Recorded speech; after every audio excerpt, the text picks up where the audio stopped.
Hello friends, मैं शिवराज सिंह। स्वागत है आपका मेरे चैनल हिस्ट्री विद सिंह में। दोस्तों, आपकी पढ़ाई कैसे चल रही है? आशा है आप लोग पूरी ताकत से, पूरी लगन से पढ़ाई कर रहे होंगे।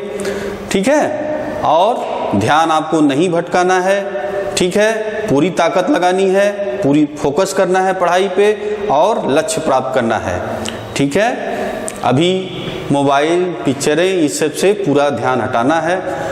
आप लक्ष्य अपनी प्राप्त कर लीजिए, उसके बाद जो है एंजॉय करिए अपने जीवन का, है ना। तो आज का टॉपिक दोस्तों है आपका लोदी वंश। जैसा कि आप पीछे की वीडियो देखते आ ही रहे हैं, मध्यकालीन आपका सीरीज चल रहा है। सल्तनत काल में आपने गुलाम वंश, खिलजी वंश, तुगलक वंश, सैयद वंश, ये सबको आपने पढ़ लिया है। अब आप आज के वीडियो में लोदी वंश के बारे में जानेंगे। ठीक है, तो देखिए, लोदी वंश का शासनकाल है 1451 से 1526 ईस्वी तक जो है लोदी वंश शासन करता है। लोदी वंश का एक प्रथम अफगान राज्य है। आपने देखा इसके पहले के जो है तुर्की शासकों ने शासन किया है। ठीक है, ये प्रथम अफगान राज्य है और इसका संस्थापक कौन है? बहलोल लोदी। बहलोल लोदी कब से कब तक शासन करता है? 1451 से ये प्रारंभ करता है, 1489 ईस्वी में इसकी मृत्यु हो जाती है। ठीक है, बहलोल लोदी क्या है? संस्थापक है लोदी वंश का। बहलोल, और ये जो है धारण क्या करता है? बहलोल शाह गाजी की उपाधि ये धारण करता है। बहलोल सिक्के इसने चलाए थे, है ना। सरदारों को मकसद ए अली कहता था। सरदारों को जो है इसके समय में जो सरदार थे, जो अमीर थे, वो इसके शासनकाल में बहुत ही जो है प्रभावशाली थे। अब देखिए, सरदार अब प्रभावशाली से इसी से आपको पता लगेगा कि जैसे सरदार खड़े होते थे तो ये भी जो है खड़ा हो जाता था, जबकि था सुल्तान, है ना। तो प्रभाव आपको दिख रहा होगा। और देखिए, बहलोल लोदी का पिता का नाम क्या है? जो है मलिक काला। ठीक है, और मलिक काला जो है इसके पिता का नाम था। ये जब ये गर्भ में था तभी इसके पिता की मृत्यु हो जाती है। और इसका जो है पालन पोषण इसका चाचा मलिक सुल्तान शाह जो है, ठीक है, इलम खां नाम था दूसरा नाम इसका, यही जो है इसका पालन पोषण करता है। उसके बाद देखिए, अगला शासक आता है सिकंदर लोदी। यह जो है एक महान शासक था। लोदी वंश और दिल्ली सल्तनत का जो है अंतिम यह महान शासक है। ठीक है, भूमि मापन हेतु इसने गज ए सिकंदरी, ठीक है, ये भी एग्जाम में पूछता है। तो सिकंदरी, सिकंदर लोदी, तो ये आपको इससे भी याद रहेगा। एक बार बस दिमाग अपना सोच लीजिए बस। तो गज ए सिकंदरी, ठीक है, इसने किसने चालू कराया था भूमि मापने का? सिकंदर लोदी ने। और देखिए, कुशल और सैन्य व्यवस्था इसने स्थापित की। ठीक है, गुप्तचर प्रणाली को इसने बहुत अच्छा बनाया। और देखिए, कुतुब मीनार का जो है इसने मरम्मत कराया था। 1504 ईस्वी में आगरा शहर की स्थापना इसने की और 1506 ईस्वी में इसे अपनी राजधानी बनाया। आगरा को राजधानी बनाया सर्वप्रथम 1506 ईस्वी में। और देखिए, गुलरुखी के उपनाम से यह फारसी कविताएं लिखता था। इसका उपनाम जो है गुलरुखी, उसके नाम से जो है ये फारसी कविताएं लिखता था। देखिए, अगले शासक को अब आप इब्राहिम लोदी। ठीक है, इसका शासनकाल क्या है? 1517 ईस्वी से 1526 ईस्वी तक। ये जो है लोदी वंश, सल्तनत वंश का अंतिम शासक। देखिए, लोदी वंश का अंतिम शासक, दिल्ली का सुल्तान, ठीक, जौनपुर राज्य का।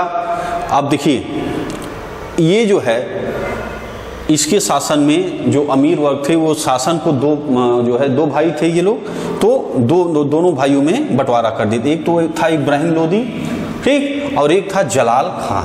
ये दो भाई थे।